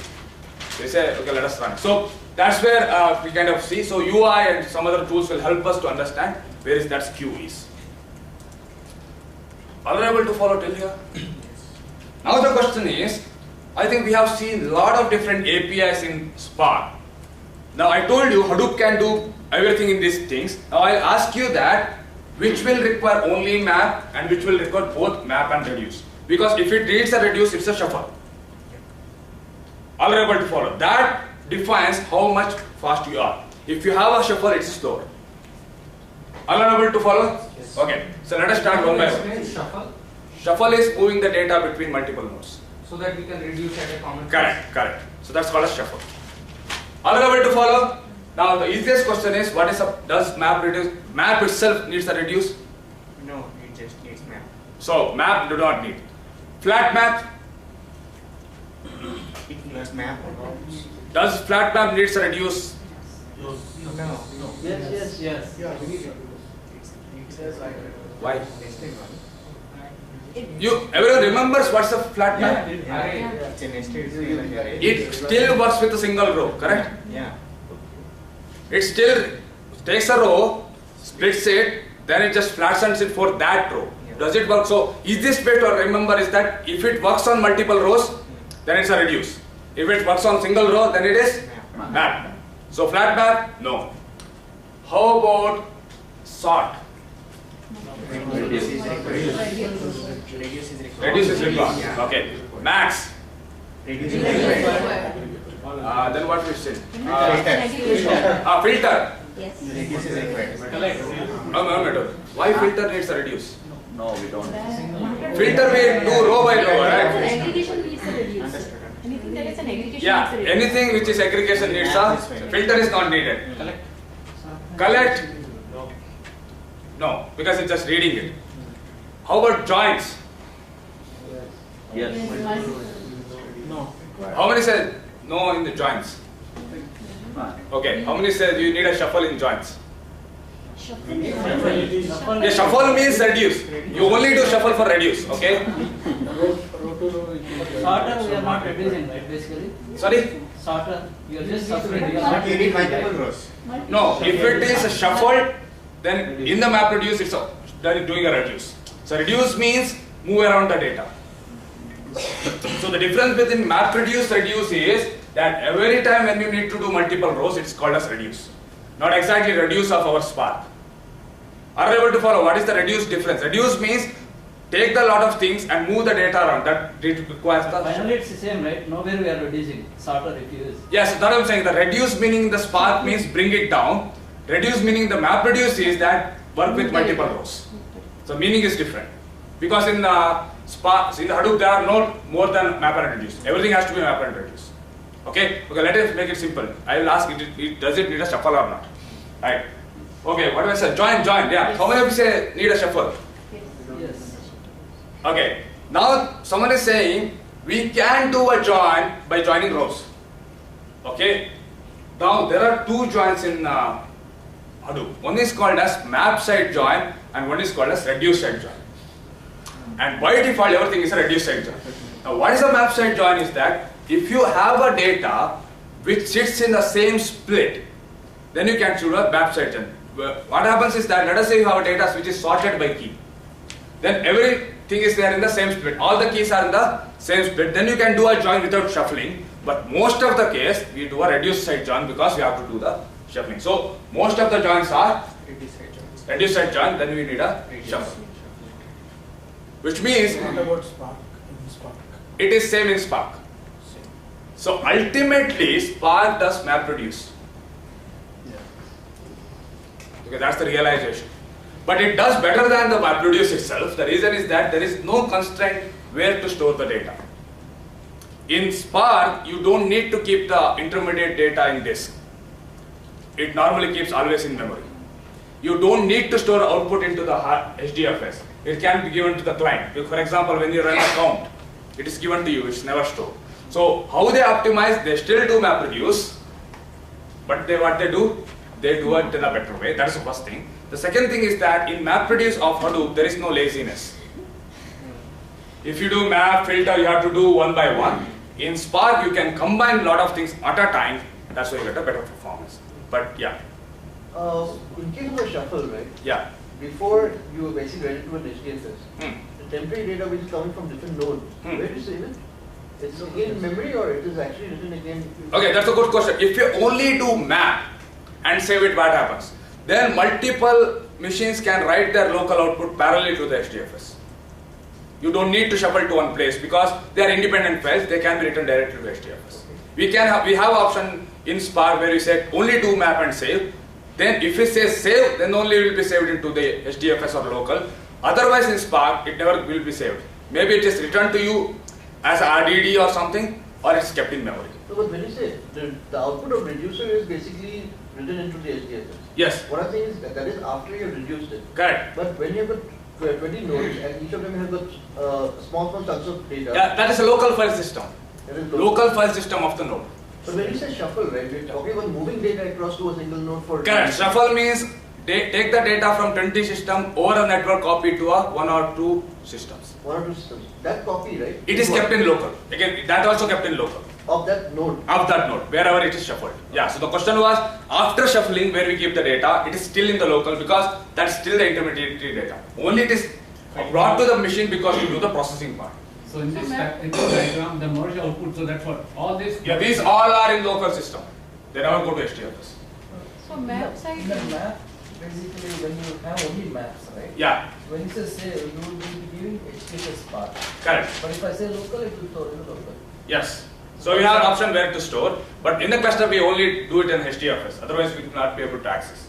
Yeah, here. Map side join. How do you move in to do map side join? Map side join, there are a lot of restrictions. One of the restrictions is that when you want to join, you do a join by key. And if both the RDDs have the keys in the same split, How do you know that? that is known if it is sorted. So what we do is that it's only done If it is for, sorted also, it can spill over, right? okay, then we control the split. So all those things we have to do before doing. So in the so actually in the Spark there is no map side join. In Hadoop you can do a map side join, but you have to turn on a lot of knobs to do that. So all we have to check. Yeah. So we have to, I mean, in Spark, every map output will be stored in a RAM. So There is no map output per se because it never computes. okay. Right? It only computes when you do save, reduce. Then that intermediate will always kept in RAM, and it can spill over to disk. So that's the difference. In the Spark, nothing happens till the actual thing will trigger. If it is a actual thing is reduced, then the output will kept in the RAM or it will spill to disk. But even output of the reduce, no need to be written into HDFS or file. Because if I say count, it's kind of a reduce, but it will return to the whatever the client it is. It will never return to the disk. So the difference between Spark and Hadoop, the biggest difference is the storage is abstracted. Output of the map or output of the reduce, it's optional to save it or not. Yeah. Before we get into the design part, right? Yeah. It seems like you have to do a lot of analytics on the data. You need to understand the data well enough to basically do your MapReduce code in the first place. What tools do you guys use to basically do that kind of activity? Good question. So that's where the Spark SQL helps a lot. So what do? We take the data, we run through the Spark SQL in order to understand the schema. So that's the first thing we do. And in the RDD, there's an API called sampling. So I can randomly sample the data, and I can print it and see what other things are. So that is the built-in tools what we have. But of course, there is like manual tools people use, right? Like VI or those kind of things. But problem is that they don't scale, and they don't work with all the sources. So nowadays we are using a built-in Spark tools itself to get the collection of sample data and analyze it. So that's a good question. That's where most of the problems start, right? Every company has some data where they may not know much. So you are called and say, look at the data. So then you have to have these tools to do the things. Yeah. While we were looking at MapReduce in Spark, we actually saw a small program wherein we apply reduce and we work on the data and make it a single kind of thing. Yeah. But when it comes to reduce in Hadoop file system, Yeah. we are talking about from storage perspective, and we are bringing the different data in different nodes to a lesser number of nodes, Correct. in something like that. Yeah, in Spark and Hadoop, the implementation is very similar. How you implement MapReduce is very similar. The difference is that the MapReduce of the Hadoop is coupled with the storage part. It always has to store this result into the disk because that's the implementation detail. They're done like that. In the Spark, what they have told, it is optional where you keep the data. So that's the difference. So the way you do shuffling, everything is same. There is no difference at all. And we'll see in the RDD its input format and all those. But the difference is that Hadoop MapReduce couples it with the storage, which means where you keep the data, that is not optional. It has to be local file for a map, and it has to be HDFS for reduce, but that is optional in the Spark. Like it can keep it in memory, it can give it to you like as a in-memory stuff and those kind of things. So that's Underlying the principles. underlying principles. And the next discussion will be, now people will ask how RDD is connected to it. Will they come to that? Yeah, and if Spark uses the HDFS, internally. Yeah. So will it still stores the file system? We'll see. So as of now, we are not yet talked about MapReduce connecting to Spark. There is a dedicated session for that. Right. So I will come back to that. So that's a good question. Any other questions? Unable to follow? Now people will ask, but in Spark we work with RDD, right? What is the connection to RDD and MapReduce of Hadoop? And where is the HDFS? Where is the input format? Where are they? Right? That's what the next session is called as. I call it as an anatomy of RDD.